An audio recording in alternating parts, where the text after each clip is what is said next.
So, hello everyone. Hope you all are doing good. So, today I am going to discuss with you some questions जो PYQ science में PS TET के paper 2 में आए थे. ठीक है जी, ये कुछ PYQs हैं, 5 PYQs हैं जो मैं आज आपके लिए लेके आई हूँ, क्योंकि ये मैंने पिछले पेपर्स में चेक किए थे. चैप्टर वाइज अगर देखा जाए तो स्टेट्स ऑफ मैटर में से ये 5 क्वेश्चंस अलग अलग तरह से पूछे गए थे. तो अभी मैं रिटन क्वेश्चंस करके खुद उनके ऑप्शंस लिख के आपके लिए लेके आई हूँ. ठीक है जी, इंपॉर्टेंट क्वेश्चंस है ये सारे, 5 क्वेश्चंस हैं और अच्छे भी क्वेश्चंस हैं ये. सो फर्स्ट क्वेश्चन इज, इनमें से कौन सा मैटर का एग्जाम्पल नहीं है? ठीक है जी, तो matters we very well know कि मैटर क्या होता है. मैटर वो चीज़ होती है जो स्पेस ऑक्यूपाई करती है और जिसका वेट होता है, राइट जो क्या करे, स्पेस ऑक्यूपाई करे और जिसका क्या होता है, मास होता है, राइट. और 3 तरह के स्टेट्स ऑफ मैटर होते थे. कौन से थे? Solid, liquid and gas. ये तीनों के तीनों क्या है, मैटर है. ठीक है जी. अब ऑप्शंस अगर आप देखें तो चेयर क्या है, एक सॉलिड है. कोल क्या है, ये भी सॉलिड है. एयर क्या है, गैस है. तो तीनों के तीनों क्या है, मैटर है. तो ऑप्शन क्या बचा हमारे पास, D option, that none of the above is a, मतलब इनमें से क्या है, एक्चुअली पूछा गया नॉट अ मैटर. ठीक है, कौन सा मैटर का एग्जाम्पल नहीं है? तो सॉलिड, लिक्विड, गैस, इनमें से चेयर हो गया, कोल हो गया, एयर हो गया, ये सारे तो मैटर्स हैं. तो आंसर क्या हो गया, none of the above. I hope this question is clear. Now comes to the second question. Which of the following is responsible for the fragrance of room freshener to spread across the room? कि जो fragrance होती है, खुशबू होती है एक room, ठीक है, जो एक रूम फ्रेशनर होता है, जब आप रूम फ्रेशनर रूम में छिड़कते हो, ठीक है, स्प्रेड करते हो, तो उसकी जो खुशबू होती है वो सारे कमरे में फैल जाती है. तो जब वो फैलती है उस प्रोसेस को हम क्या बोलते हैं? कंडेंसेशन बोलते हैं, डिफ्यूजन बोलते हैं, सब्लिमेशन बोलते हैं या इवेपोरेशन बोलते हैं. तो सबसे पहले अगर देखा जाए सब्लिमेशन क्या होता है. सब्लिमेशन होता है जब कोई सॉलिड चीज़ गैस में कन्वर्ट हो, जैसे कि अगरबत्ती हो गई, आयोडीन हो गया. इवेपोरेशन क्या होता है, जब वो लिक्विड से क्या है, वेपर्स बन जाता है. ठीक है जी, जब आप बॉयल करते हो लिक्विड को, वो वेपर्स बन जाए, उसको इवेपोरेशन बोलते हो आप. ठीक है जी, I hope this is clear. और कंडेंसेशन क्या होता है कि जब जैसे हमारे क्लाउड्स हो गए, वो गैस बनी, ऊपर क्लाउड्स बन गए. ठीक है जी, और क्लाउड्स क्या है, जो पानी की फॉर्म में नीचे आ जाए, ठीक है, उसको हम क्या बोलेंगे, कंडेंसेशन बोलेंगे. और जब पार्टिकल्स पूरी तरह एक दूसरे में मिक्स हो जाएं, उसको हम क्या बोलेंगे, डिफ्यूजन बोलेंगे.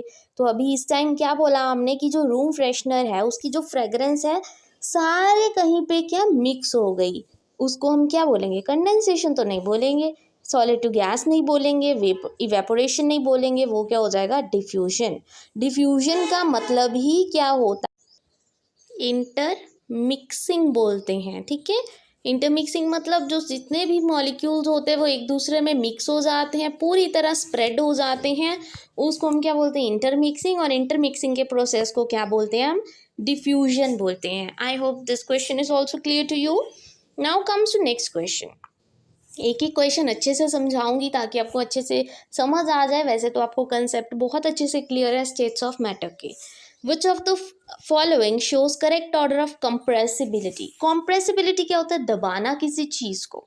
ठीक है, तो इसमें से बताइए सबसे ज़्यादा कॉम्प्रेसिबिलिटी किस में है और सबसे कम किस में है. तो देखिए हमारे पास 3 तरह के स्टेट्स होते हैं. एक होता है सॉलिड, एक होता है लिक्विड, एक होता है गैस, राइट. गैसेस में तो जो मॉलिक्यूल्स होते हैं वो बहुत दूर दूर होते हैं, लिक्विड में थोड़ा सा आसपास होते हैं.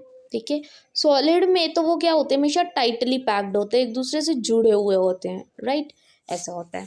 तो इसमें देखो सॉलिड है, जो सॉलिड्स हैं, अब देखिए कोई सख्त चीज़ है उसको हम कंप्रेस नहीं कर पाएंगे. तो सबसे कम अगर देखा जाए तो कंप्रेसिबिलिटी किस में होगी, सबसे कम होगी सॉलिड्स में. लिक्विड को हम थोड़ा बहुत दबा भी सकते हैं, राइट, बट सॉलिड्स को बिल्कुल भी नहीं कंप्रेस कर सकते. और सबसे ज़्यादा गैसेस हैं, जो गैसेस देखिए इधर उधर उड़ती रहती हैं, और वो इजीली हम उसको क्या दबा सकते हैं, कंप्रेस कर सकते हैं। जैसे आपके सिलेंडर्स हो गए, उसमें भी तो गैसेस होती हैं, बैलून में भी गैसेस होती है, आप इजीली उसको कंप्रेस कर सकते हो, दबा सकते हो। तो सबसे ज़्यादा जो है कंप्रेसिबिलिटी फैक्टर किस में होगा? सबसे ज़्यादा कंप्रेसिबिलिटी फैक्टर गैसेस में होगा, और फिर उससे कम लिक्विड्स में होगा, और बिल्कुल ही कम सॉलिड्स में होगा। तो ये सीक्वेंस क्या हो गया? Gas, liquid, solid. गैस में कंप्रेसिबिलिटी फैक्टर सबसे ज़्यादा हाईएस्ट, लिक्विड में उससे कम, सॉलिड में तो बिल्कुल भी नहीं होता है। So D option is your correct one. I hope this question is also clear. Now come to next question. इनमें से कौन सा फोर्थ स्टेट ऑफ मैटर है? तीन स्टेट्स ऑफ मैटर तो हमें पता है कौन से हैं, सॉलिड, लिक्विड, गैस। अब फोर्थ कौन सा है? देखिए ये गैशियस, लिक्विड, ये तो हमारे सॉलिड, लिक्विड, गैस में आ जाते हैं, राइट। अगर देखा जाए फोर्थ बोला उन्होंने, तीन तो ये हो गए पूरे, है ना। वो चौथा कौन सा है? चौथा हमारा है प्लाज्मा। ठीक है जी, प्लाज्मा हमारा फोर्थ स्टेट ऑफ मैटर है। बोस आइंस्टाइन हमारा फिफ्थ स्टेट ऑफ मैटर है, याद रखना। ठीक है जी। Next question, the last question is inter particle forces are stronger in dash and weaker in dash. Inter particle मतलब ये जो छोटे छोटे पार्टिकल्स हैं, इनमें जो फोर्सेस हैं सबसे ज़्यादा स्ट्रॉन्ग किस में होती है और वीक किस में होती है? अभी मैं आपको बता के हटी थी, ये है सॉलिड का स्ट्रक्चर, और लिक्विड के स्ट्रक्चर में थोड़ी थोड़ी स्पेसेस होती हैं, राइट। गैसेस में तो बिल्कुल ही मतलब इधर उधर सारे ये गैसेस होता है, ठीक है। तो अभी आप देखिए सबसे ज़्यादा जो फोर्सेस हैं किस में है और सबसे कम किस में? सबसे कम तो गैस में है क्योंकि दूर दूर है। सबसे ज़्यादा किस में है? सॉलिड में है, ठीक है। अब एग्जाम्पल्स देखो।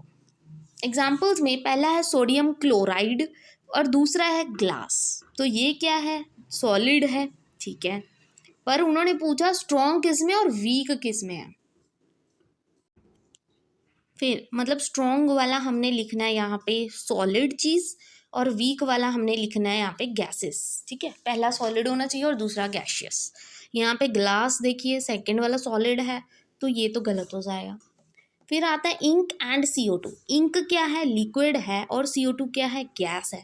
जबकि हमारा आंसर तो सॉलिड और गैस है, तो ये तो बिल्कुल नहीं होगा। डी देखिए हनी एंड क्ले। हनी क्या है? लिक्विड है।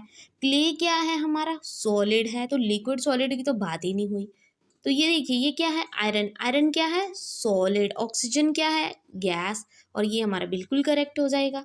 पार्टिकल्स जो फोर्सेस होती हैं पार्टिकल्स के बीच, स्ट्रॉन्ग किस में होती है? सॉलिड में। और सॉलिड कहाँ पे है? आयरन। और वीक किस में होती है? गैसेस में। और गैसेस कौन सी है? Oxygen. So D C option is your correct one. ठीक है जी। I hope this question is also clear. अगर आपका कंसेप्ट क्लियर है तो क्वेश्चन इजीली आपके सॉल्व आउट हो जाएंगे। और ये थे कुछ क्वेश्चंस इंपॉर्टेंट जो मैं आपके साथ डिस्कस किए हैं आज। और अगर आपको वीडियो यूजफुल लगी हो, हेल्पफुल लगी हो, then please don't forget to like and subscribe my channel. Thank you very much.